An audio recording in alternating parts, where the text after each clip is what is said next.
Aloha! Mint Fox here. Aw, just look at you. All excited to activate your new Mint mobile account. I love it. You remind me of me, but with less fur and a shorter tail. Before we start, this video will explain how to activate your new account and get a brand new phone number assigned to you. Once you activate, there's no going back. So if you want to learn how to transfer an existing number to your new Mint account, check out our other video here. Okay, ready? First thing you do is open up the old internet browser and go to mintmobile.com. Then click on Activate over here on the toolbar. Now take that card your SIM came in and flip it over to the backside. You'll find an 11-digit code up here in the top corner. You'll want to enter that right here.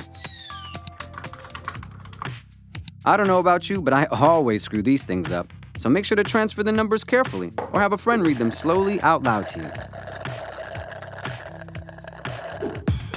Next, you're going to enter your zip code so we can assign your number with the appropriate area code for where you live. Read and agree to the refund policy, and you're activated. The last thing to do is make sure your data settings are all updated so you can send group and picture messages. And we got a video for that too. Not so hard, right? Until next time, adios, Fox amigos.